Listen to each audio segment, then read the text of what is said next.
let's get started. Good afternoon, everyone, and welcome to today's webinar series. My name is Cliff Allen, and I'm a Senior Vice President at TraXcom Global Services, LLC. TraXcom, for those who don't know, is a new name in the sports facilitation business. And our mission at TraXcom is to bridge track and field communities globally. And we want to start off with the Caribbean. Today is a first in a series of an afternoon with SprinTec Track Club. And I'd like to introduce our moderator for today. So Trace Edinburgh is going to take us through today's webinar. We have a fantastic panel, and I'm pretty sure you're going to enjoy yourself today. So Trace Edinburgh is the founder and CEO of Tracy Livingston Enterprises, LLC. He's also the owner of the Humble Beginnings clothing line, which is a registered trademark here in the US. And Trace is a military man who spent 24 years in the Air Force. So Trace, I turn it over to you. Good afternoon, everybody, and welcome. We have a wonderful afternoon of conversation with some of the world's most renowned athletes, and in particular, one of the world-renowned coaches, Mr. Maurice Wilson, and a Jamaican legend, Mr. Dan Quarry. An afternoon with SprinTec. We're going to have a great conversation with these athletes, Mr. Quarry, and the coach himself. Just a little bit background on SprinTec. SprinTec is located in Spanish Town, Jamaica. It has an array of athletes that competes in various events, and it has established itself as one of the premier track and field clubs, not only in Jamaica, but across the world. Without further ado, let me introduce the panel. Firstly, I would like to introduce the coach himself, Mr. Maurice Wilson. Mr. Maurice Wilson is not only the founder of SprinTec, but he is also the national coach for the Jamaica Track and Field organization. He is the principal of G.C. Foster College of Physical Sports and Education. More importantly, he's a motivational speaker and someone who facilitates opportunities for young people. His bio is so extensive that I'm going to let him speak a bit about it himself, but Maurice is humble, so he might not want to give the accolade he deserves, but I want you to know, without a doubt, Maurice is one of the world's most renowned and respected coaches. Secondly, I'd like to introduce to you Miss Anastasia Bella Leroy, a member of SprinTec. Miss Leroy has been synonymous with Jamaican track and field since 2007 and has competed in the Olympics, the World Championships, CARICOM, and is a perennial superstar in track and field in her own rights. She go by the name of Miss Bella as a nickname, and you know Bella for Italian means beautiful, and that she is. Thirdly, we have Mr. the foreign man, Mr. Brandon Rodney, also a member of SprinTec. Rodney runs for Canada, but trained with Coach Wilson in SprinTec in Jamaica. He himself is also a wonderful athlete. He attended the University of Long Island in Brooklyn, and if you go to Brooklyn, you can find his pictures on the wall. He also holds a bachelor's degree and a master's degree. Welcome to you, Mr. Brandon Rodney. And most importantly, we have the great Mr. Dan Quarry, a legend in Jamaica. You only become a legend, only legends have statues at their national stadium. And Mr. Quarry is well known, and he is one of the foundation of Jamaican track and field. And he too is synonymous with Olympics. He has attended 5 Olympics. He's an Olympic gold medalist, silver medalist, and a bronze medalist. He was the legacy before Mr. Alpha Powell and Mr. Usain Bolt. He has set the tone for Jamaica and continued to be involved in Jamaica track and field. Mr. Quarry, we welcome you. We welcome you to hear about a historical perspective, but most importantly, we welcome you to share your knowledge of track and field with us and with the audience. Yeah. Coach Wilson, I want to begin with you. I want to give you an opportunity as the founder of SprinTec in particular, and in general, the coach of Jamaica national track and field team. I want to give you a few moments to just tell the audience a little bit about what's going on with you, with SprinTec, before I go into questions. Coach, the floor is yours. Hey, Mike.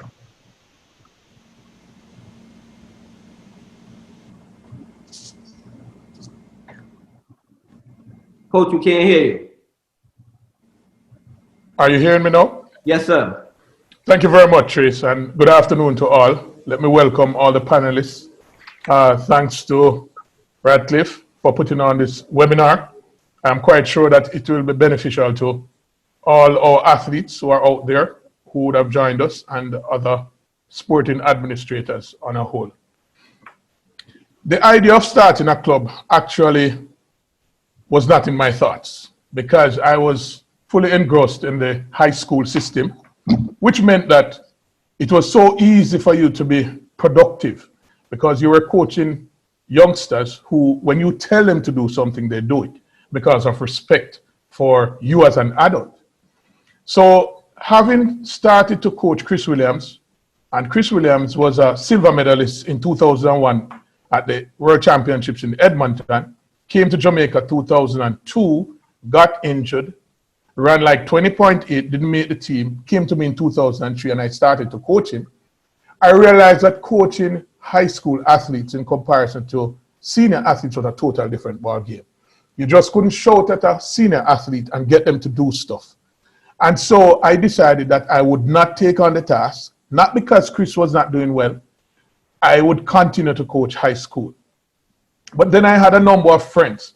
For example, QB Globin, who was aligned with, well, at that time, I think he was aligned not necessarily with any particular shoe company. But I went to him, asked him about getting some sponsorship for Homewood, the high school that I was coaching at the time. And we were able to secure the sponsorship of Nike. Having been there for a couple of years, QB started to encourage me, why don't you coach seniors? Because I was assisting a couple of seniors at the time, but I just did not want the job.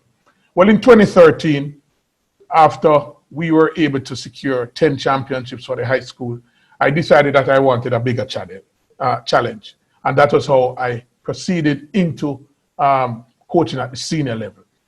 It has been a very challenging journey, but we have been very fortunate. We have had numerous World University champions, numerous Commonwealth medalists, athletes who would have performed at the World Championship level, at the Olympic level, at Pan American level. And we have been able to not only secure medals, but also see athletes' lives being transformed because of what they have been doing. Athletes who came at the institution not as what I would say premier athletes, but decided to run and have made something of themselves. So we are very excited based on the opportunities that we have been able to give to them. And our philosophy, ladies and gentlemen, is just to try and help those athletes who would have gone abroad, studied, decide that they want to come back to Jamaica, or those athletes who were not necessarily superstars in high school, but want to find a home. And we are here for them.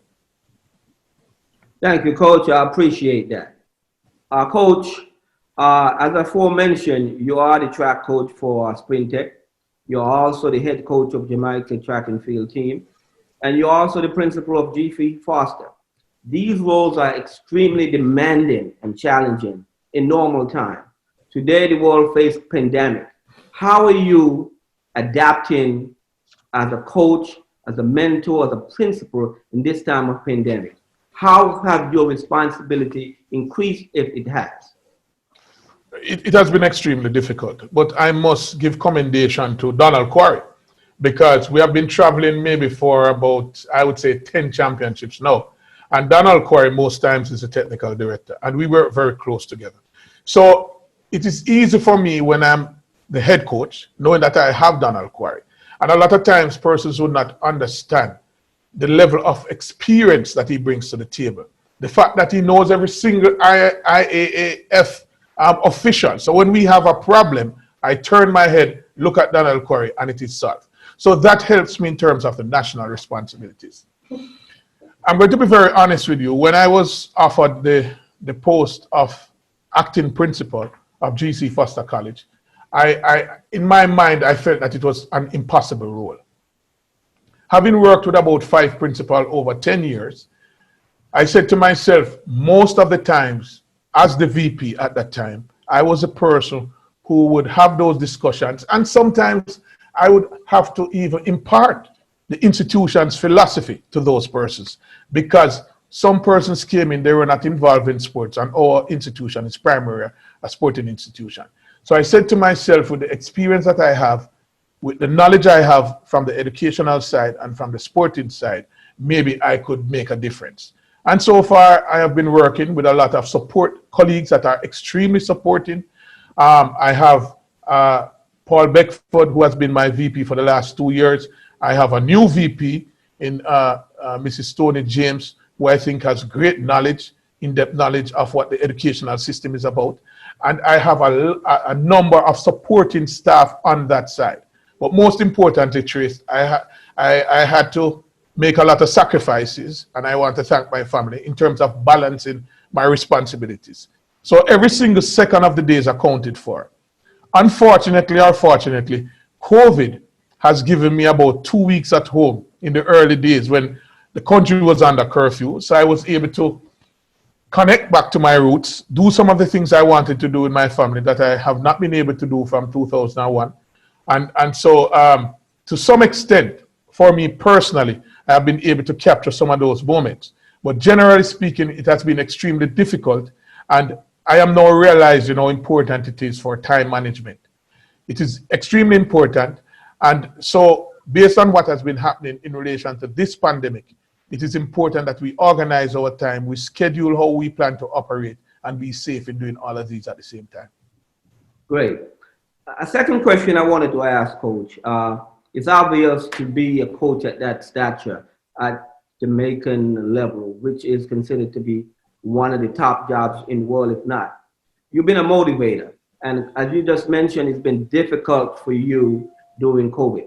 How have you maintained the level of motivation to your athletes? How have you been motivating your athletes to stay ready during this COVID? How have you been? I'm seeing Brandon laughing. It has been very difficult. I mean, once the pandemic started and we started to close down the country, the athletes realized that it was a 50-50 chance of the Olympics, and they started to become very despondent. You know, a lot of times I would have had to have conversations with persons like Donald Quarry, a QBC Globin, Adrian Ladler, a couple of persons who are in the arena, in the business of sports, and understand athletes, to even motivate myself to continue. Because after a period of time, attending training was extremely difficult because the athletes were not motivated. I think there was a time when I had a meeting with them and I explained to them that being an athlete is similar to being a worker at a 9-to-5 job, where you must come to work. If there is rain, if there is snow, and you must continue to work whether or not the climate is what you want. And so I aligned it to them. I explained to them that those companies that decided to ask them to wear their brand is expecting that when they are in their brand, they're not 100 pounds overweight, and they wear their brand with a particular style and make it marketable. And so I was able to keep them motivated maybe just about to June, the end of June, when we would normally have our national trials. Having realized the reality now that there was no more national trials, we had a lull again in terms of attitude, in terms of just getting persons to train. However, we're able, along with another club, we were able to put on a number of meets. Well, that club was instrumental in putting on a number of meets, and we're able to get them to rethink. And what really happened after that race was we had persons who now had the top 3 time in the world. We had persons who did their personal best, their season best. So after that period, they realized how important it was to stay in athletic shape right throughout the pandemic as professional athletes. Thank you. Mr. Quarry, I want to follow up. What advice would you give Coach Wilson to assist him to continue to motivate his athletes during this time? Well, I'm speaking with Maurice regarding the topic that we're dealing with.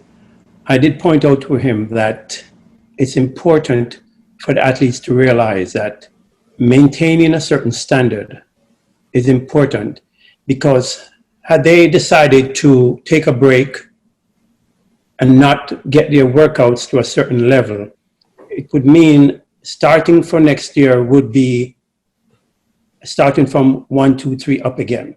Now, if you're in great shape and you end the season, you take about 2, 3 weeks off. When you come back, your body is so well conditioned, you can now start at a higher level. I've experienced that, but not through COVID. When I had to compete in the Commonwealth Games, which were held in February in New Zealand, I had to get in shape and come back and get ready for the summer session. I realized that my workouts when I came back were much better because I'm already at, say, a 10-2 shape. So I work out at a 10-2 shape. So I will now have a better chance of running faster as the time goes by. And I think most athletes have to understand that unless you're running world record times, don't be too complacent, figuring that I am where I want to be. No, it's where you should be that's more important. Thank you, sir. This question is for Bella. Anastasia, what direct impact has COVID-19 had on your career, in particular, your ability to stay ready for competition? First, I want to say good evening to my panels and listeners. It has impacted tremendously. It was the year for me to rub sub 50. Finally, my breakthrough, but it's not going to happen again. To stay focused, I had people like my coach, my teammates, my family and friends, my manager, all motivating me, telling me, you know, I have another year, just keep mentally focused. To be honest, I mean, you know, it's money involved and there's no money, but we have to stay focused. Lucky enough, I have a job at GC Foster College since 2012, which has helped me. Thank you. And Brandon, what about you on that question? How have pandemic impacted you? I know you train both in Canada and Jamaica, and I'll talk about that in a few, but if you can tell us, if you can answer the same question. Well, definitely it was something that was hard to do because, one, Canada was the first country to pull out of the Olympics due to the pandemic. So although my teammates were still, they had hope, I was the first person to like, all right, you know what, guys, even if the Olympics is happening, I'm going to be out of it. So so staying motivated was definitely hard, but, you know, we also got to remember that it is still part of our job. So, I mean, Mr. Wilson harped on it throughout the training sessions, and he did things to try to keep us motivated. I mean, it was hard, but at the same time, there wasn't much to do. So, I mean, it's a pandemic, and we if we're not training, we're at home. We had the place is on lockdown. So, I mean, it was kind of hard to stay motivated, but at least it gave us something to do and not be in our house and, you know, having to deal with like mental health issues and those different things. Yeah, because it was hard to train during the pandemic, and as professional athletes, you have to stay in top shape all the time. What have you done in terms of diet? Even though you can't train physically, how have your diet been to at least, even though you're not physically, but your diet can help you stay somewhat in shape? And to both of you, if you can go first, Mr. Brandon, how have your diet been during this pandemic? For me, it took me out of the road, like cook shops and KFCs and those different places where it forced me to have to, you know, stay at home and cook. So that definitely improved my diet, and I seen the benefits of all those different things while we were under lockdown. So that definitely helped me improve my diet. And I'm not a person that puts on weight easy, but it helped me eat better food than, you know, the fast food with the trans fats and those different things. And what about you, Bella? How have your diet been? I had to stay mentally focused and take good care of myself. I didn't have to go out the way of eating a lot of meals, but now and then I'll have a little wine. But Definitely, I didn't gain a lot of weight because I wanted to stay slim so that I can continue to train and prepare myself for next year. Coach, I'm coming back to you. I believe the 2020 Summer Olympics will take place. Do you believe if the Summer 20 Olympics will take place? And if it does not, what are the repercussions if it does not? But in answering the question, Coach, I want you to tell us, the audience, for those who are organizers who are planning the Olympics, how will they balance the economical requirements with the safety requirement? So what I'm asking you, one is, do you believe the 2021 Olympics will take place? If it does not, what are the repercussions to the sport itself, and how the organizers are going to balance the economical concern over the safety concern?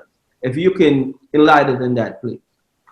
Well, first of all, let me say that what is happening in sports now, there is, in my mind, we have no choice. There has to be a way, with or without a vaccine, that the Olympics is held. Sports right now is anywhere between a $7, $8, $9, $10 billion industry. The ripple effects of not having an Olympics is going to be greater than the pandemic itself in terms of sports as an income earner and as a part of an economy for countries. Let us look at what has been happening. With no sports, there's no TV, no sports, certain foods are not sold, pizza for baseball, beers for American football, basketball, and so on. So it's a ripple effect in terms of the economy. When you balance between the safety protocols and the financial aspect, I think it's an easy call. If you don't have the money, it is going to be difficult for you to protect your persons. What we know for sure, COVID is here and we're existing. Now, we don't know what is going to happen in a year or 2 or 3 years, whether or not we're going to have a vaccine. So what we need to do is to continue to practice as best as we possibly can to live with what is happening. We have done it with numerous other viruses that, in my opinion, has been even more dangerous. Those viruses, once you catch them, I mean, it's almost a 90% chance that you may not be around. With this, we can manage to some extent what is happening. And what we need to do is to be more disciplined in terms of the protocols. So it is extremely important that the Olympics is held. The protocols must be put in from very early in terms of how we are going to move forward in making sure. And when I say we, I'm talking the world in general, because most athletes depend on a 4-year or 2-year contract, and that normally comes out of the Olympics. Shoe companies also, TV, television stations, the media. And so it is important for the ripple effect of economics in general that the Olympics is held. Mr. Quarry, what's your thoughts on that? For someone who have competed in 5 Olympics, what your thoughts and the availability of the 2021 Olympics and the repercussion if it doesn't take place? What's your thoughts, sir? Well, I think the IOC is working diligently in making sure that we have the Olympics. It's quite obvious that Japan will be working to make that happen for more reasons than one, as Maurice said, economically. What we have to look at is sport is an important thing throughout the world. The Olympics has so many different sports. It will attract so many different people, and it will bring people together in more ways than one. From an athlete's point of view, they have to be more disciplined. They can't take things for granted. They have to realize that not just the Olympics, but for the next 4 years, you're going to have Olympics, World Championships. It's going to be a big 4 years coming up. So if you're going to get involved to make an Olympic team, don't do it halfway. because if you anticipate that, oh, they may not have the Olympics, or sometimes what you may find is some athletes are saying, I would have run better this year if they had the Olympics. No, everybody is in the same boat now. So it's up to the individual to decide what they want to do, how disciplined they are going to be. And Brandon brought up something. He said he was able to eat more and stay at home. One of the factors that most athletes miss is the fact that rest don't cost you a dime. But before this, an athlete goes to practice, or they rush to practice, finish the workout, they rush home, and they're gone doing 10 million things. The body didn't get a chance to unwind. Now, with COVID, they had no choice but to unwind. And I'm quite sure I should say that most of the athletes you see performing now at the level that they're performing without too many competition, part of it is that they're able to rest more, focus more, concentrate more, and it brings out a lot more than they anticipated. So they need to understand, rest is free, utilize it. Thank you. Bella, what is your reaction to Mr. Quarry's comments?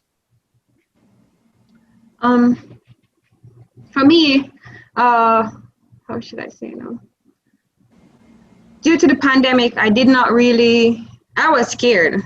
I was really scared because I know somebody who have the virus and it's like they're dying. And I was like, I have to stay home, ensure that I don't get the virus, sanitize, eat properly.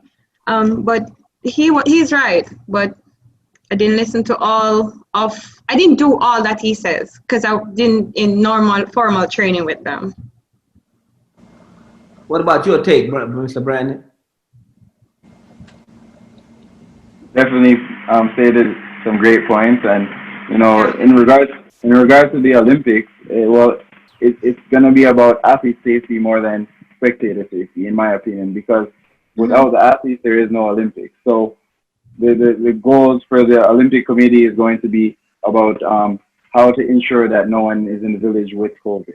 So testing all athletes, ensuring that the athletes stay a safe distance away from families and friends, because they will definitely be there. And you're not able to have an Olympics without spectators, because once again, people don't get paid at the Olympics, but the IOCs needs the money to make back their money. So those are the things that are going to come into play.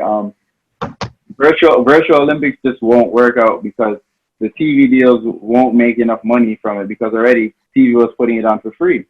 So they have to find other ways. Advertising and those things are going to be really important. The times, like especially Super Bowl, everybody knows that Super Bowl commercials are like $1 billion for a second. So, it's going to be things like that are going to be making the revenue. So those are the things that the IOC is going to have to take into play and also look at. So, once you test every athlete and every athlete in the village doesn't have it, then now you can line up 8 persons in a lane, or you can have a 60-minute or a 90-minute football match or a 60-minute basketball game, where you're able to have the full entertainment, and then while keeping the same distance for the safety for the athletes and those things. So that's going to be the main problem. Okay, I want to take it a different. When I began, I mentioned, Brandon, that you run for Canada, but you train with coach in Jamaica. What is the difference in training in Canada versus training in Jamaica? What difference have you seen? Well, there's a lot of differences. Weather isn't a factor in Jamaica. You might have rain, and then that's probably the biggest weather, disturbance that you have in Jamaica. Whereas you have snow, you have rain, you have ice, you have all these different things in Canada. So where you don't have to be as creative in a warm climate, you have a lot of things to do to be of being creative and trying to figure out how to get your workout in. Where you only have 60 meters, or you only have a hallway, or you only have a gymnasium, which is 33 meters in length. That is going to be the main thing. So it allows you to do a lot more in terms of your preparation and to compete at a high level. Where if I'm able to sprint in January in Jamaica, I'm probably not able to sprint until March or April in the cold. So, you know, I'm already ahead of a lot of people that are training in colder weather. So when we get into a meet in early May, Doha, the person who's training in the warmer climate is definitely going to be ahead of the person who's training in the colder climate. So you may be, you know, one of the top guys from last year, but you train in the cold. So it's so much harder for you to compete with the guys that are already doing the things that you need to be doing, you know, and you're 10 steps behind them because you have to wait 3 more months in order to do those things. Thank you. Coach Wilson, I know we can't have international competition, but most recently, SprinTec participated in the Velocity Fest meet in the National Stadium. How would you judge SprinTec's performance, and were you satisfied with that performance? I think the team of athletes performed fairly well. I would have preferred if we were able to have meets starting from late June, because at that time our athletes were in excellent shape. And I can speak to Brandon and a couple of other athletes that were in great shape. Because there was no meet, what happened, we actually took somewhat of an active break. And then when we realized that meets were going to be organized after, we decided that we had to be a part of it. So some of those athletes who went into those meets were not actually as prepared as they were before. And we ended up with a number of injuries. And it was not until the last part that we're able to get a couple of the athletes better, and they were able to perform at their best. But what was interesting for us, we saw the emergence of a number of new talent that came to the fore, and we were extremely happy with the performances of those persons who were training right throughout the pandemic, because I think they got a redemption in terms of the effort that they put in during that time and the results that they got at the end of the basically what I would say is the season. I mean, Brandon was out for about 4 weeks, and I think he came back and did very, very well, just running one meet. And so it proved to them that if they are in the position where they are able to train, and as the great Donald Quarry suggested, rest, that they can be anything. They can be the best in the world. And it is just a matter of getting all the components right. So I was very, very pleased with the performances. And I left the stadium feeling very happy, very enthused. And it would be remiss of me, Trace, not to say thanks to my staff, Sean Samuels, Lamar Richards, Jermaine Hamilton, and my supporting massage group that did an excellent job with the athletes, and also the GC Foster College community, because no club in my mind can exist without a support structure. And even though our institution is a sporting institution, the club itself is separate and apart from the college in terms of expenses, in terms of what we do. But there is some amount of connection, because the club brings in shoe sponsorship through Adidas to the institution, and the college facilitates us training there. So overall, I think it was a great test of character for the athletes in terms of their resilience, their attitude, their discipline, and even for the coaches. So it was a good period for us, and I'm hoping that we can have that transition for 2020, the last part, and 2021 leading up to the Olympics. Thank you, sir. This question is for Bella. Bella, we're still in COVID. What are you doing to prepare for competition, let's say, in the next 6 months? How are you preparing to be ready? If competition begins in the next 6 months, what are you doing to prepare for that competition? Training soon, start back soon. As Mr. Wilson said, and we're going to go back into training in a couple of weeks. Mentally, I'm ready. Physically, I'm already ready. I've been eating healthy, staying focused, staying physically fit. I'm ready. Okay, thank you. Mr. Quarry, I have a few questions, and I wanted to save these questions. And We want to hear from you. As we alluded to, you are a legend, not only in Jamaica, but across the world. So can you give us your historical perspective of Jamaica track and field program when you participated in comparison today, as well as what would you like to see that program be in the future? In my early days, and I can say that at my age, we had a program that was not as big as it is now. We were limited to resources and we worked with what we had, but we had individuals, coaches, just like Herb McKinley, who was not just a coach, but a motivator, who we looked up to, who communicated a lot with us, who gave us insight as to how to approach certain events. And regardless of how you performed, he was always there to encourage you that you will get another chance. I benefited a lot from the experiences that I had, from the disappointments that I had, and from the success that I was able to accomplish in '76 at the Olympics. But I had opportunities to travel. I was able to travel to Europe and see places which took my mind briefly away from track and field. I was encouraged to go to museums. I was encouraged to go to plays by my good friend, late friend, Andy Norman, who was a very influential meet director in Europe. So I had time to relax. I had time to think. As we move along to today's generation, there is no time for that. I see most athletes going to Europe. They go to the hotel, they go to the track, they hang around. You can still take the time to go out, see where you've been, experience the city, and at the same time, it takes your mind a little away and the pressure from track and field, so that when you get back into that track mood, you'll come back 100%. It also allows you to restrain from nervousness, from worrying about your races. And it's something which the world is changing, yes, but sometimes a little bit too fast. And what I would say to most athletes now, try to learn as much as you can, not just from your peers, but from others, even outside of athletics. Listen to advices from others, but you don't necessarily have to take all of them. And most of all, set your goals and try to achieve it.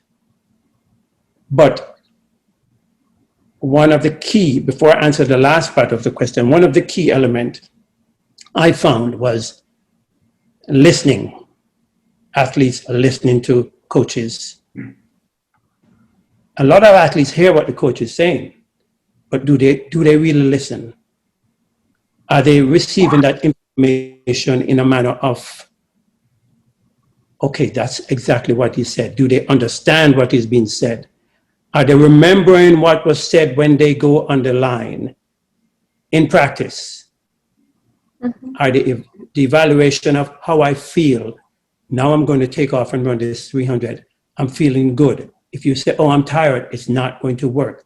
After you've done your competition or your workout, are you able to communicate with the coach to say, how did I do? Or I felt this way. It comes to self.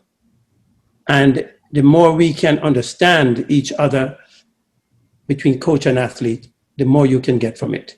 In terms of where I see Jamaica is, we are at a crossroads right now. We were high. We didn't take advantage of that. Right now, we have so many juniors that we have lost. Right now, we have so many juniors who are emerging, and if we're not careful, we will lose them. Right now, we are not at the top in sprinting in the men. The women are carrying it.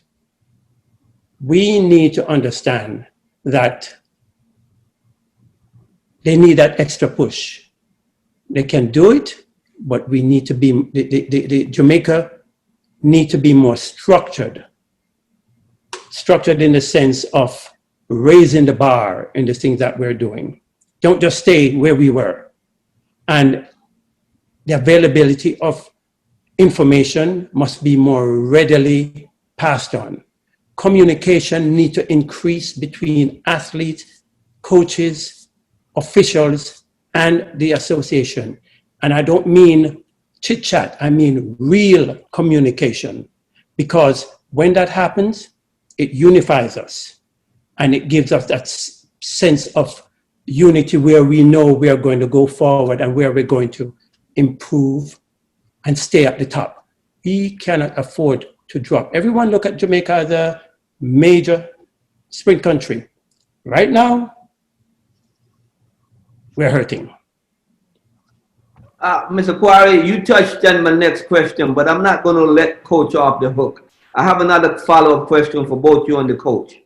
It appears to the international community, and to me in particular, that since the retirement of Asafa Powell and Usain Bolt, the male athletes in Jamaica have had a tremendous impact on the male athletes. As you aforementioned that they're not doing well. So what is your perspective in that assessment?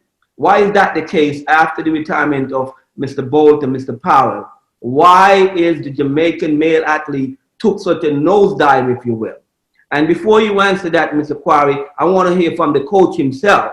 And I also want to hear from Bella as a female athlete, and I'm going to come back to you. But since the retirement of Mr. Powell and Usain Bolt, the male athletes in Jamaica, it appears in conversation that the Jamaican male athletes has taken a tremendous dive. So, Coach, is that assessment correct?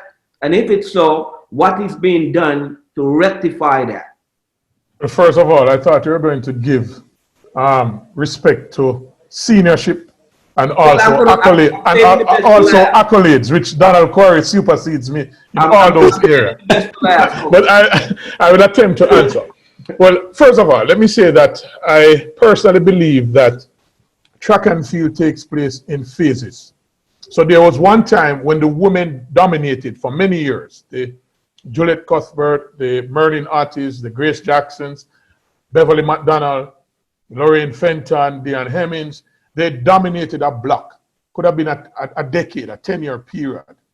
Then came, and just during that gap, Jamaican male athletes were running 10-2, and we're celebrating. Yeah, they are great. I'm talking about the Jarretts and and so on, and the Chris Williams. Then we had the emergence through a program that started in 1999.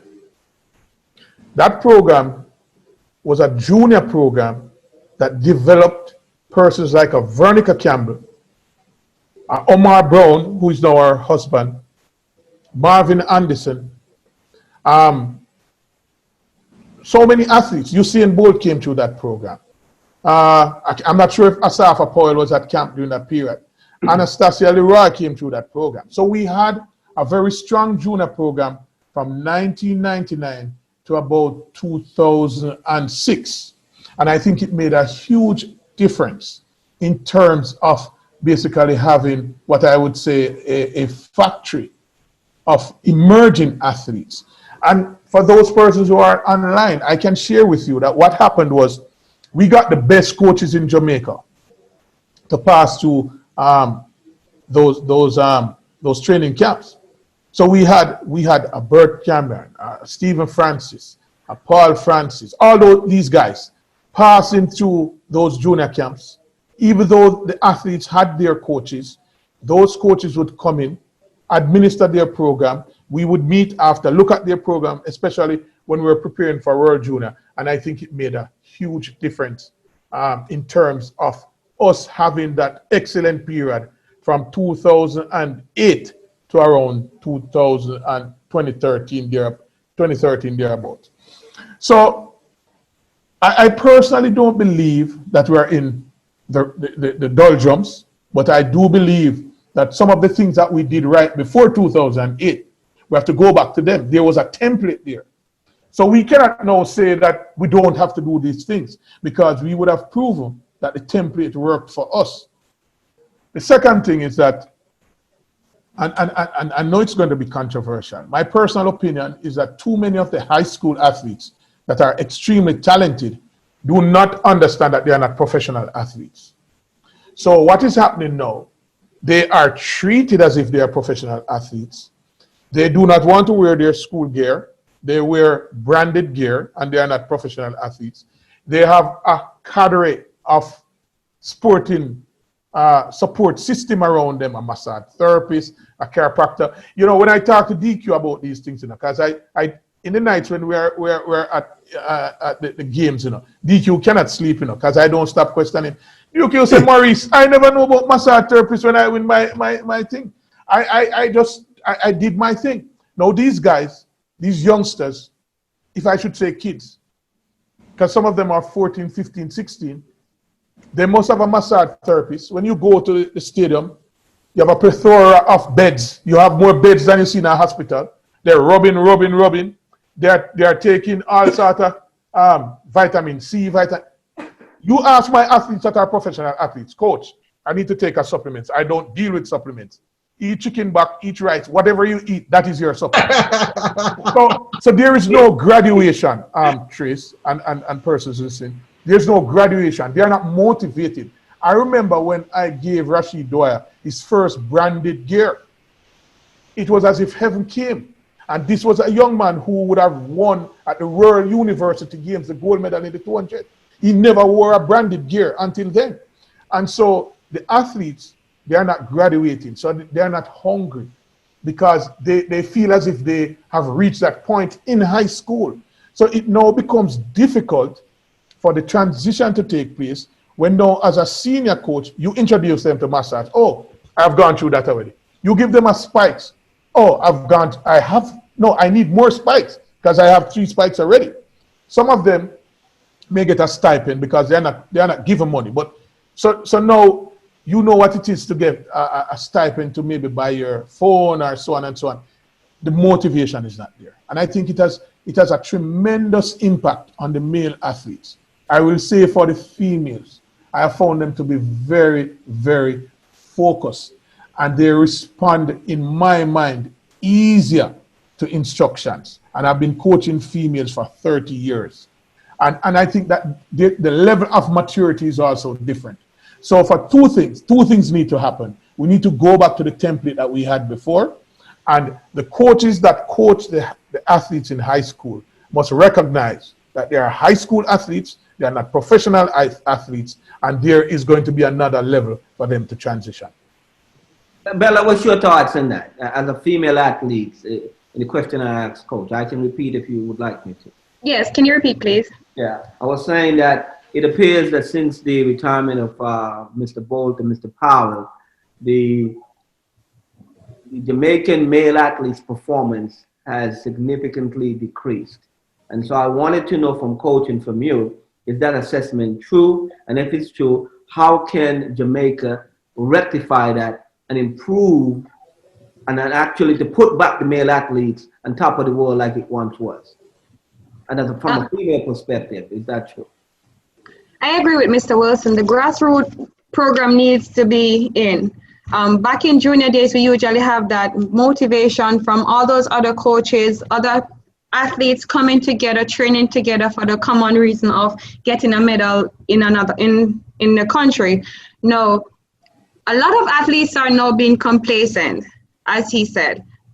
They're not hungry anymore because companies are now pushing to give them a contract too early. They're not thinking, okay, let me get an education in case of injuries. Also, not thinking, oh, well, I can just get the money and sit down, because that's the focus of getting the money. So definitely, most of what Mr. Wilson said, I agree with him. And Mr. Quarry, you kind of touched on it. What's your perspective on that question? Well, I'll say,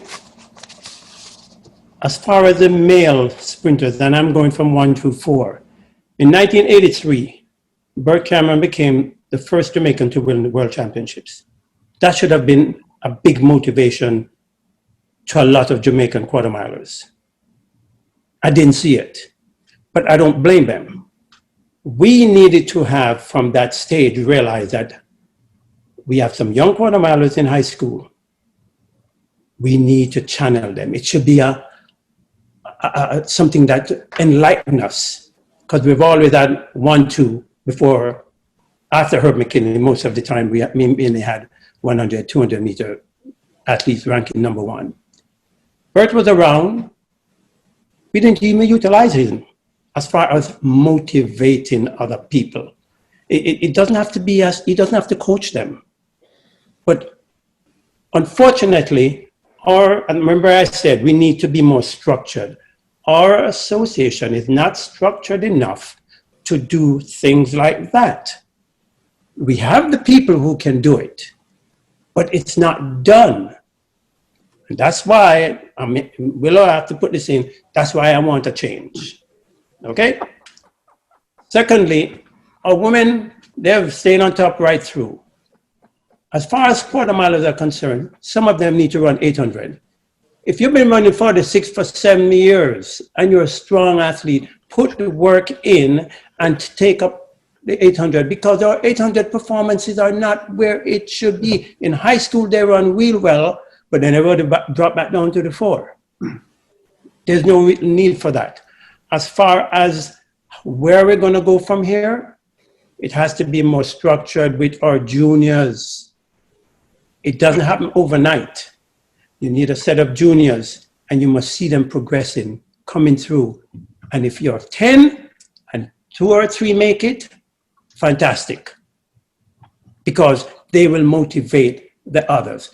For me, Usain Bolt was a motivational factor to every young sprinters.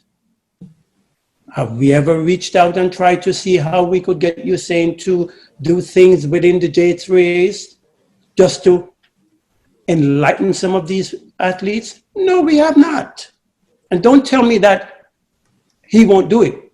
Usain is the nicest, willingest person for something like that. But it has to be put in place.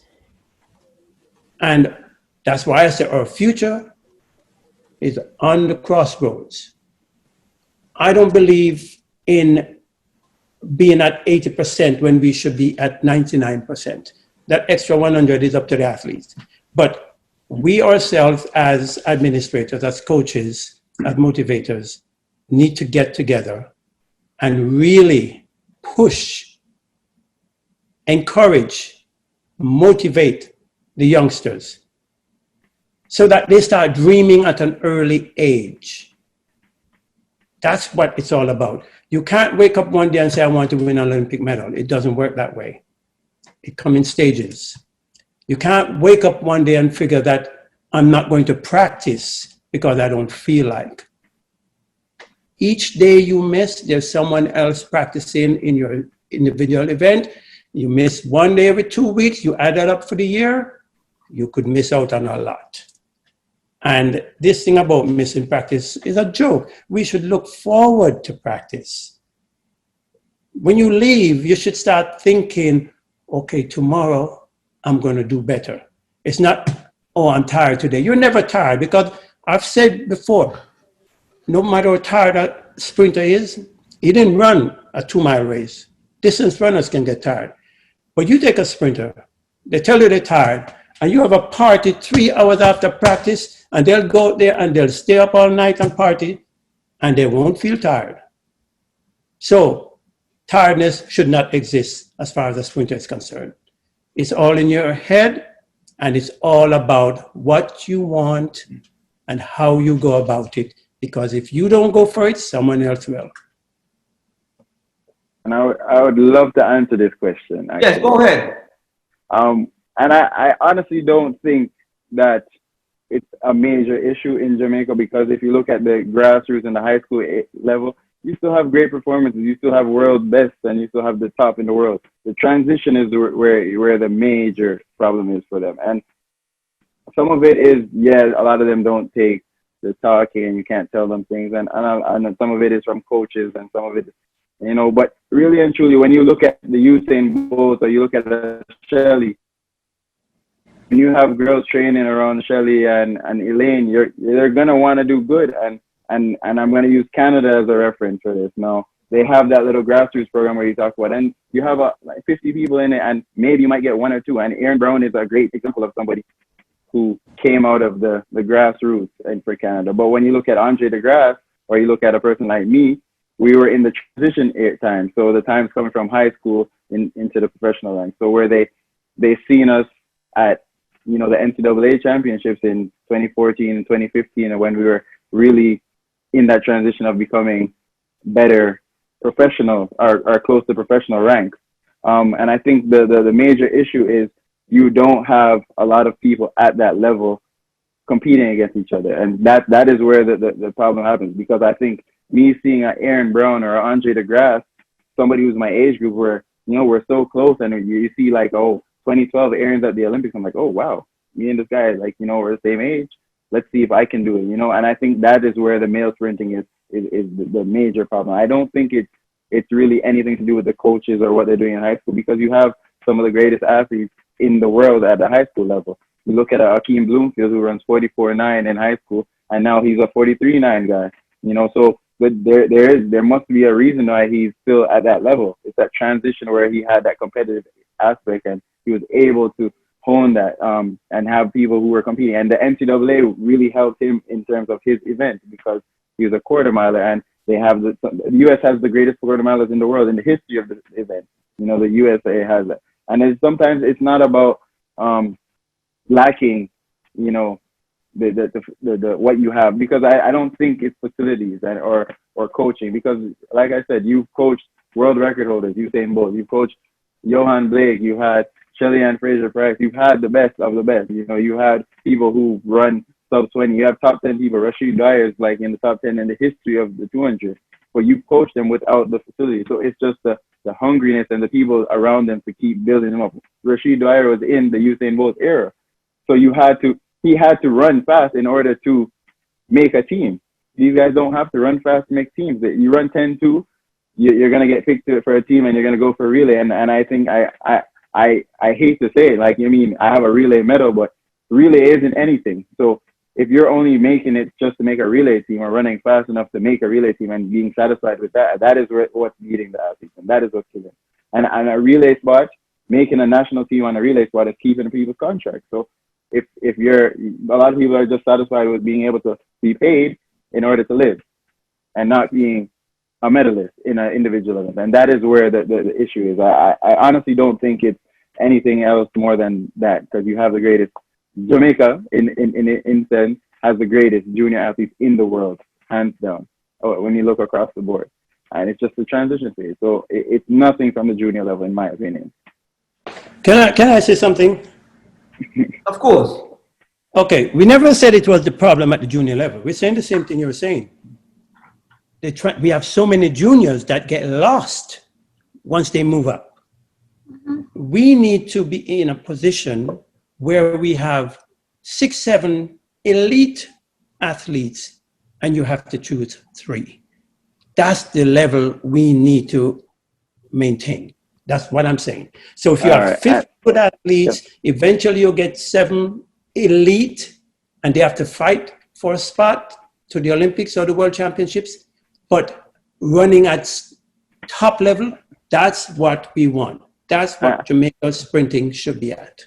And I agree with that, but let's look at the history of it. You have maybe a Veronica Campbell who was great at the champs level. You have a Usain Bolt who was great at the champs level. Now look at our Johan Blake, top 3. You have a Shelly Ann who wasn't, Elaine who wasn't. You have a Safa Powell who wasn't. They're still great athletes. So a lot of the time, it's we need to take the focus off of who is great and who is in the top 50 at a young age, and take the focus at the developmental stage. And that is where everybody is missing out at, because we're looking at, oh, this person is a great performer. But great performer doesn't mean anything. A lot of people perform great at NCAAs and they can't repeat it in the professional age. So I think that's what I think what we're missing out, everybody in aspects that, you know, it's not about who was the best junior, because the best junior usually doesn't become the best senior. Because you have no, you cannot say that. Sorry, you cannot say the best junior cannot become I never said cannot. I said that usually, because if you look through the World Junior rankings and who has won World Juniors, 90% of them aren't the best seniors, and it just comes down to Mr. Chair. statistics. If you look at- That's where the guidance come. You see, you have it right there. That's where the guidance comes from. So if you have 6 of the best, you're going to get 2 excellent one out. And it happens worldwide. But you know what? Jamaica is unique. Jamaica is one of the best. We can prepare our own model and dominate. Chair, Coach, you wanted to say something? quickly. Yes, If sir. I can recall, there was a time when we had at least 7 athletes running below sub 10 seconds. So I am in agreement that with increased competitive performances, it attracts other persons to run fast. But let me tell you what is a common thread. If we talk about Akeem Bloomfield, we talk about a Demish Gay, that is after, basically, in my opinion, the Bolt era. But let us talk about athletes who would have garnered medals. The common thread between those athletes would have been the camps. And I am going to state openly now, for the next administration coming in, I saw one of my board members online, and he will support us, that GC Foster, that was a training area for those junior athletes, include Usain Bolt, all these other athletes, we are willing to go back to the table to facilitate that development. I know he's online, I know he's going to support me. And the common thread, BQ, is that the athletes were in a common environment with coaches who have expertise that would come in, give them motivation, the Bert Camerons, and now is an opportune time for the new administration to embrace what has proven that would have worked for us before, and I am sure that it can make a difference for the next couple of years to come. All right, Coach, let me move on to the next question. We have a few questions in line that I've started to answer some of those already. And I want to keep it around the young and development athletes. Jamaica, without question, has one of the world's most prolific high school boys and girls track and field championship programs. Unfortunately, it didn't happen this year. It was canceled. What are the repercussions if the boys and girls championship in Jamaica does not take place next year? You know, what would be the repercussion of that? Also, I wanted to know, does the boys and girls championship program get support from its alumni? First of all, let me answer the last question first. Yes, That sir. is what makes it great. That is what makes it the greatest sporting event for juniors in the world. It's the alumni. If the colleges in Jamaica were able to get that support, in my mind, I would see a greater transition because the athletes would be more mature and getting that sort of support. So there's nowhere in the world that high schools get the support from alumni as in Jamaica. That is unquestioned. If we're talking about collegiate, then we'd have to think about America. So the alumni has been the most compelling factor, coupled with what I would say some very all-around and intelligent principals who over time would have recognized that this could put Jamaica on the map, having the best juniors in the world. Boys and girls champs is a 100-year history championships. So Donald Corey is a junior. When you think about boys and girls championships, he was a winner, I think, in class 1. And I think he started in class 3. And he's a product of those championships. So we're not questioning if athletes run well at boys and girls championships, whether or not they are going to be great. What we're looking at is what is the template to continue the greatness. So that is unquestionable. We cannot afford, in my mind, for another championships to be canceled. And what I'm saying is that, and I'm going to give them some credit, MVP, that presently is one of the top clubs in the world, they were able to, in association with a couple other clubs, organize a couple of meets. And what they did, in my mind, and what we all did as sports administrators and athletes, was to start a template. So now, all the other track and field events can look at the template that we had there, because we cannot afford, the country cannot afford. Boys and girls championships bring us a number of residents who are abroad, over 3 million of them abroad, back to Jamaica as tourists every single year. And even though the pandemic is there and we're making, well, we want to govern how persons come in the country, but we also need the finance. because we are doing it for tourists who go on the North Coast. So we can do it for sports tourism once we have the protocols in place. So again, I'm going to answer the question. We cannot afford for it not to happen next year. The powers that be need to look at the template that just came out, that we abided by for the last 3-4 weeks, and move forward in planning for next year. Mr. Quarry, what's your thoughts on that, sir? Regarding boys and girls champs, I'm going to hope and pray that things work out where these young students will get an opportunity to perform, because this will allow most of them to go on to colleges to get an education and to continue their athletics. So let's all just hope and pray. Yeah, Anna, what about you? What's your thoughts on the same question? I'll go along with Mr. Donald Quarry. If there's no championship, there's no one or no schools to have them to get a scholarship to go overseas or to stay local. Along with what Maurice said, after champs is what is important, because they have done so well at championship, but the school programs do not get help or funding for the coaches to get help for them to continue for their junior programs for the national program. So there's nothing. Then if there's no program, then they can't help themselves. Their talent is like for next year again, because they have break. Their performance is not at the same level. Thank you. Mr. Quarry, I have another question for you. You seem to have for a long time, a great relationship with Coach Wilson. And it appears to me that had helped Coach Wilson enhance SprinTec. What we want to know is that what is your affiliation with J3A? What affiliation do you have with J3A? Is it the same relationship as you have with Coach Wilson, or is it something different that you can talk about? Well, I am the technical leader for the Olympics and the World Championships. I am not on the board, but I'm close with individuals who are on the board. I do not make decisions. I sometimes offer my suggestions, but I am not left out, because I do my best to bring something into the sport.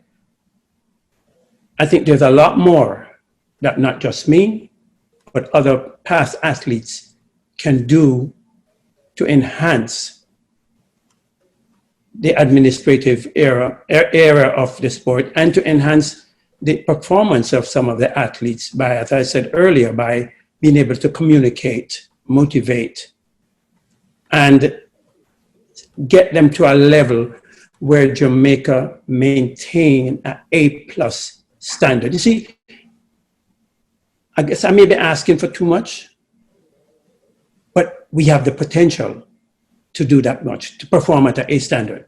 We're branching off into other areas, field events, and we're doing great. So we're going to see more field event personnel doing well. We have outstanding coaches at that level. I said years ago that Jamaica eventually will have a total all-round team where we'll be getting medals from just about everywhere. But we can't get some here and miss some in the other areas. So I'm hoping that things will get better. I'm looking forward to a new administration that will take the challenge and work with it, because collectively, athletes, coaches, officials, and supporters is what's going to make Jamaica stay at the top. Coach, any comments? Any comments on that, sir? Yeah, I definitely want to support the great Don Q. But there are some persons that are behind the scenes, that makes our sport great in Jamaica. It's not by chance. There are persons who are in the collegiate system. I had a VP, her name is Sophia Watson White, was never ever involved in the sport, but went to almost all the track meets and would ask you a question as if she was an expert. And these things, they help to motivate persons. There is a gentleman that every single weekend is at a particular track meet. His name is Wayne Long. He deals with the results and so on. What we have in Jamaica is special. We have a group of persons that most of them volunteer their services every single Saturday, sometimes from the end of December until just about April. And that is what makes a big difference. That is why our sport will never die, because of volunteerism. As we move forward, the administration is going to make a difference.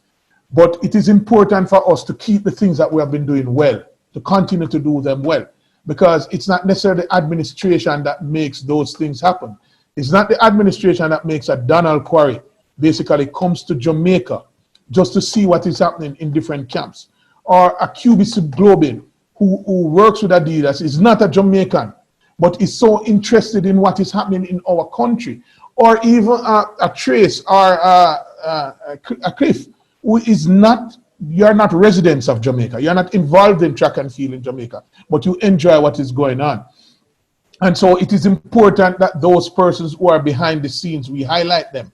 Oliver Rose, who is a sports psychologist, I've involved her in my program this year, and I think she has made a tremendous difference with some of our athletes.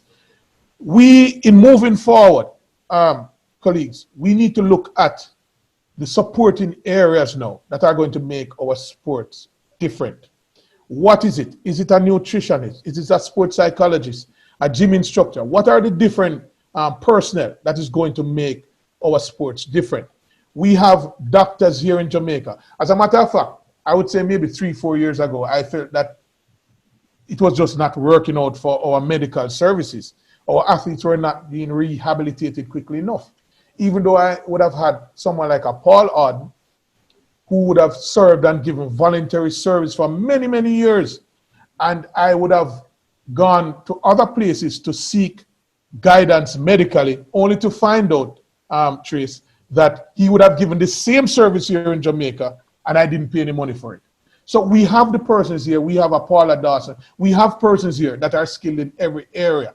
And as DQ suggested, we need now the administration to form some amount of, to do a collaborative facilitation of all these sub-entities.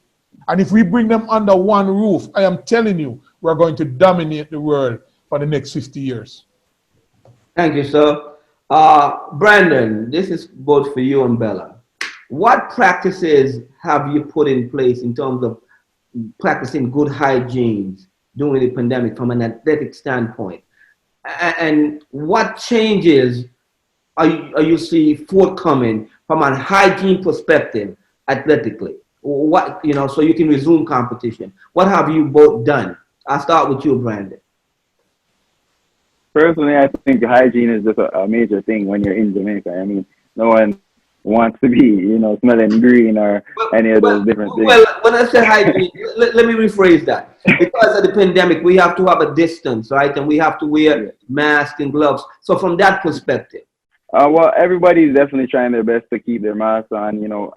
Everybody drives with alcohol in their car now, and everybody's spraying. So when we did keep the track meets, they were spraying the blocks with alcohol. So if a person touched it and their hands were dirty, the blocks were sanitized, and we try to keep distance.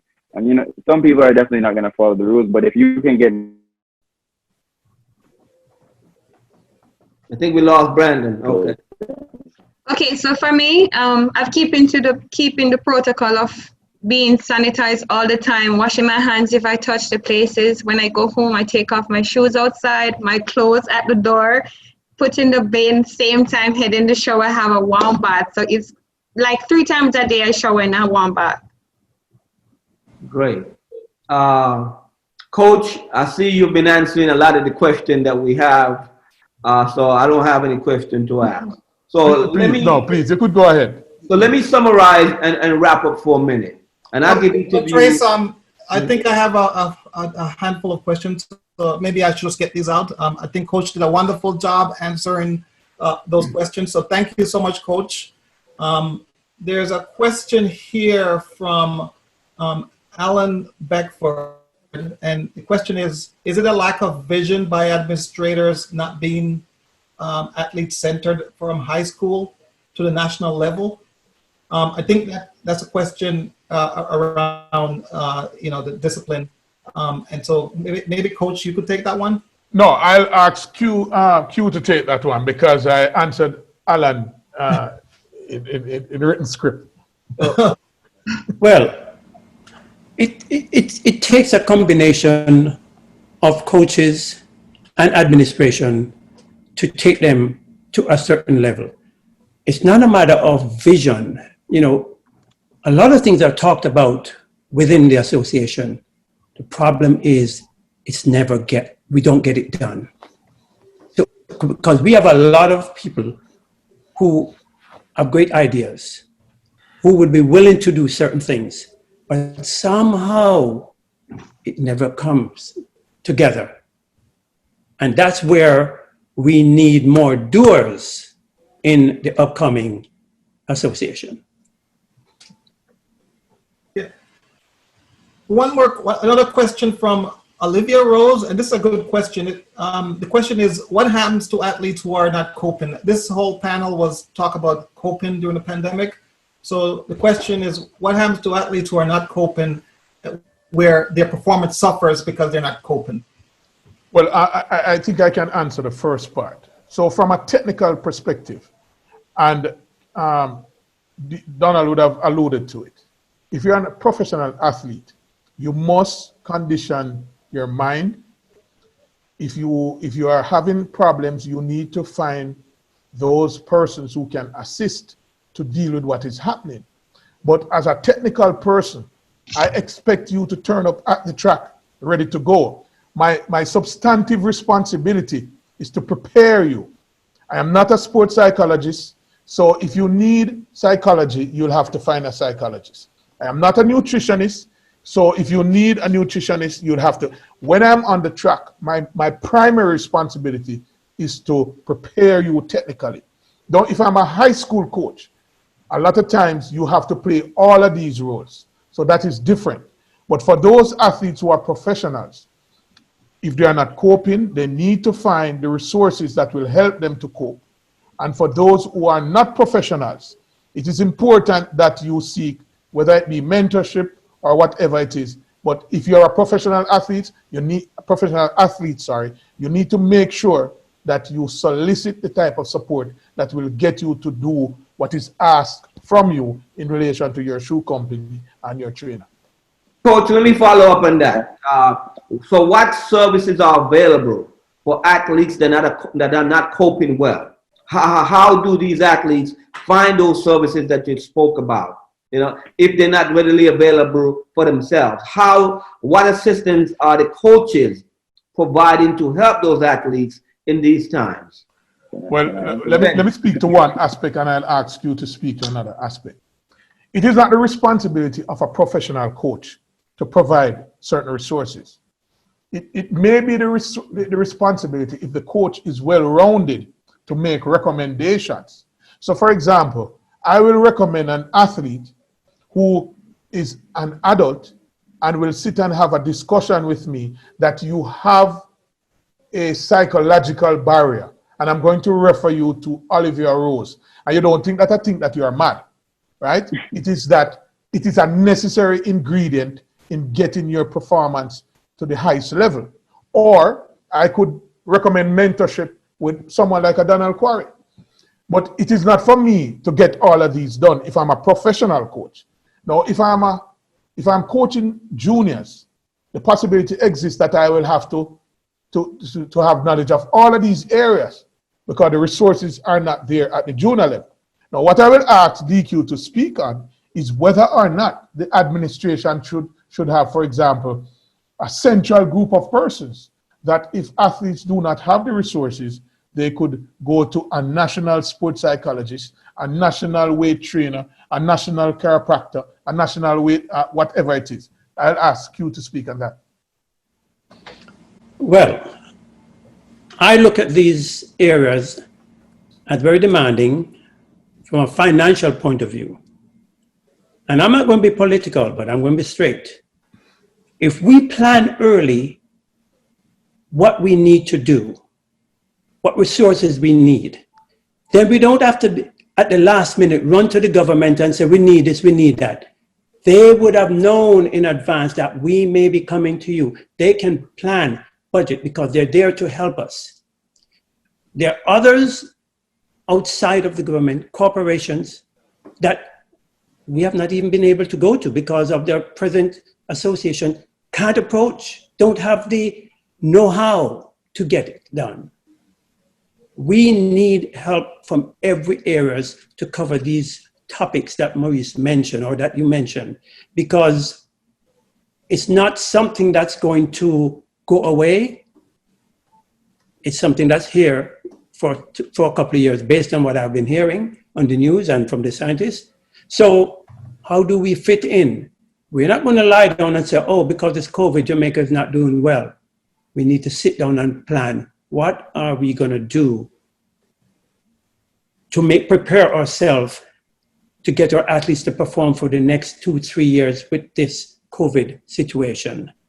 And it will need resources. And we can have these things set up. There are enough people in Jamaica who love track and field. There are enough people who are capable of helping. And there are more than enough people in our administration from a coaching, from an officiating point of view, who have, remember, our officials are volunteers, but they have other areas in which they're expertise in. We don't utilize our resources the way we should. And that's what we need to get together and not do it because you're my friend or I like you. Even if I don't like you, I want you on my team. I want you to do certain things. And that's another area we need to get out of. We need to get out of like and dislike and work together as one unit and get things done. And let's take one last question. I have a question here. Go ahead, Cliff. Let me have some U.S. fans on. I'm sorry, go ahead. Go ahead, Cliff, go ahead. Oh, yeah, so there's a question, one last question here, and it comes from Stanley Tullock. And I think, Mr. Quarry, you answered part of this already, but I'm going to pose this to Coach. And he wants to know what makes Jamaican and Caribbean athletes so dominant in track and field. Is it the same across the Caribbean? Is it pride? Is it what? A lot of Americans ask me that question all the time. So I want you to address that for us. Well, this is a personal opinion. I think it's a combination of factors. I think one, studies, and I like to go with data, have revealed that there's a particular gene that some of us have in Jamaica. I don't have it, my sons don't have it, but DQ has it. So there's a particular gene that you find it in certain places in Jamaica. For example, in Trelawney. Trelawney and St. Mary, and these are parishes, similar to what you'd call states, have some of our best sprinters. When you look at their body type, they have short calves, their musculature is different. And we don't have the data, but based on the Veronica Campbells, the Nadine Palmers, the Michael Greens, the Usain Bolt, we could go on and on. We see a particular local where these persons are from. So genes is an important factor. But also critical is that 100-year history of organized competition, which is a boys and girls champs.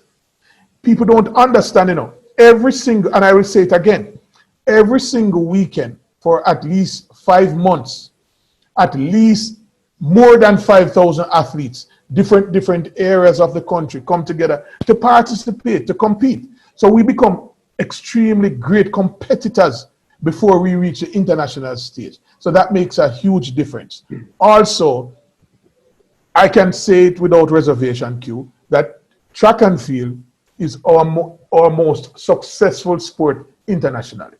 And so even persons who do not understand the sport galvanize when it comes to the Olympics and World Championships. And the enthusiasm and the energy keeps the athletes going. And so they develop a national pride, similar to the Super Bowl and so on. They have this national pride that makes them want to perform. So there's a combination: genes, culture, national pride. I'm not sure if we, and I think we have, I would not say the best coaches, but I think we have been very fortunate. And this is where we have to give the association credit, because from very early, we have had organized programs that the coaches are able to be trained. And there is no way I could leave out GC Foster College, because the institution is 40 years old. And if you were to look at the number of coaches at the boys and girls championship level, I would say at least 80% of them were trained at the institution. And I think a combination of all these factors, the fact that we are a group of persons, and I'm referring to Jamaicans and Caribbeans too, who love culture and sports, that would have contributed to the tremendous performances that you would have seen coming out of the region. Cliff, let me get one more question in. It's been persistent. Someone wants to know, when are we going to see the athletes in the Diamond League? You want to see? Somebody asked that question. I think they're referring to this season. Beats in the Diamond, you mean the competitions? Yes, yes. I think they are concerned that they are not seeing Jamaican athletes. So I could speak from my perspective, and maybe you could give an overall perspective. So from very early when the pandemic started, I was asked a question, and I was very public with my comment, that I am not in a disagreement with athletes traveling to compete, but I don't think that I would be the person traveling with them. Because when I weighed the odds, I did not think it made not only economic sense, but safety sense. A lot of the Diamond League meets have lowered their prize monies. They have also, in terms of accommodation, it's not the same. They have lowered the amount of persons that can travel with athletes. And personally, and the embassies also that facilitates visas, a lot of them have been closed. And you have to look at the quarantine period. So at this point, maybe 2 or 3 meets to go, in my opinion, I did not think it would have been profitable for the athletes or safe enough for the athletes to attend. From a universal perspective, maybe Q could speak generally on the Diamond Leagues. Yes, I think, and if you look at the results, most of the athletes are from the areas in which these meets are being held. Because of safety reasons, a lot of athletes from other countries are not traveling as much, or they just decide they're not going to take a chance. And that's why we won't see any of our athletes in these meets. But I need to go back on the other part of the question, mentioned about why we are so dominant. Our history. We have had a fantastic history, and we must always remember that Arthur Wint, Herbert Kinley, George Roden, and many others. Donald Quarry, Lennox Miller. And we don't have football. We don't have basketball at a high level. So you don't lose any individual to another sport that easy in Jamaica. And so they're motivated. Everybody wants to run fast. And it's something that is so natural. Even though I went to a prep school once, and this two girls, little girls, they were no older than about 5. And before they ran, they were warming up as if they were going to compete in the Olympics. And they had the stretches down perfectly well. And they were thinking about what they were doing. So kids learn what they see. And I think that has helped us. Every event in Jamaica has some form of sporting event. When I used to go to church and we go on church picnic, there was always a race. My father was the police, there was always a race for police kids. So it's part of what we do, and we get good results in the long run. Well, thank you, Cliff. Thank you so much. I would like to give Coach Wilson, Mr. Quarry, and a few of the athletes to just give a few summarization of this. It's been a great event. But I'll turn it back over to you, Cliff, if you want to administer that, or I can do it. No, you could do it, Chris, but I just want to say this, we went way over, but as you could see, this has been like a fantastic discussion. I've been getting IMs and texts, people telling me that they've learned so much. So I really and truly want to thank the panelists for this great presentation.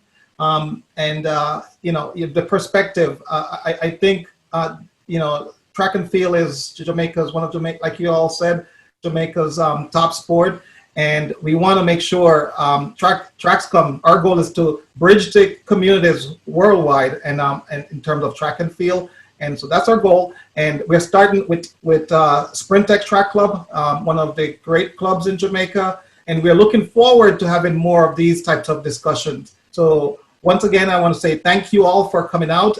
Thanks for bearing with us as we went over. I think you know, it was a great discussion. Thank you, Trace, for moderating. You're a great moderator. I didn't know you have these skills. Thank you, Mr. Quarry. You know, Brandon and Bella. Thank you so much. And Coach, respect. Coach, before we leave, this was about SprinTec. So what would you want to leave the audience with from a SprinTec perspective? What would your comments be, your lasting comments?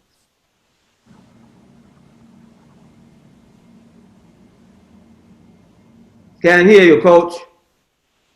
Yes. Oh, I'm sorry. Yeah, I'm extremely appreciative of the efforts by you and Cliff for putting on this forum. I think it's going to be a model for others to come. I really want to thank all the participants. You know, it has been a long journey for SprinTec Track Club, and we're guided by our philosophy of just trying to make other persons, other athletes who would have tried, didn't make it, want to give it another try, would have gone abroad, got their education, decide to come back to Jamaica.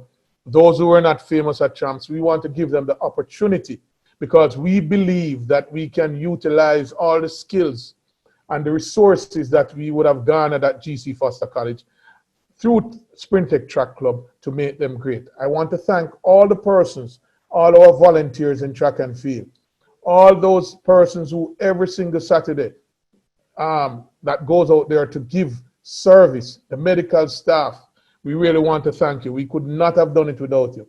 And I also want to thank the association, because one of the things that we have to look at, gentlemen and those and lady and those other persons listening in, is that our association is made up of volunteers, from the president right down. They are all volunteers, and a lot is asked of them. But when you decide to give service, you have to expect that. I personally believe that we're going to emerge from what I would say the gaps in our male sprinting. Is just a matter of time, but we must not take things for granted. I know we can never, and I'm not throwing any stones here, but we can never be like West Indies cricket, because the energy, the enthusiasm, the love, and the history that we have for the sport will keep us alive. Again, I want to thank you on behalf of SprinTec Track Club and in extension GC Foster College for hosting this forum. Thank you very much, and we look forward to others to come. Thank those persons who are listening in. I hope you would have learned, and you can DM and text the conveners of this program so that they can put on another one. Thank you very much again. Mr. Quarry, I'll be remiss, and I know Coach wouldn't mind. I'm going to give you the finals words, if you don't mind. If you can leave us with some words of wisdom and some encouragement for the community, we'd appreciate that, sir. Well, what I would say to the athletes, in your training, you take the first step, it has to be a definite step. It has to be a step that is very positive, even when you're on the track, even when you're thinking about what you're doing. And if you have too much at the end of what you're doing, that means you didn't put enough in the beginning. That's it. With that, thank you again, Cliff. It's back to you. We want to say again, thank you, and look forward to more of these sessions an afternoon with SprinTec Track Club, and have a good evening, everyone. Cliff, if I can interject quickly. a question was asked by Alan Beckford if it is expected that all these supporting personnel travel with teams. And I'd want to just answer the question by saying that as much as we can get, and then it makes it a template over time. So if we can get, we already have massage therapists. If we can get a sports psychologist for the next team, then that would be great.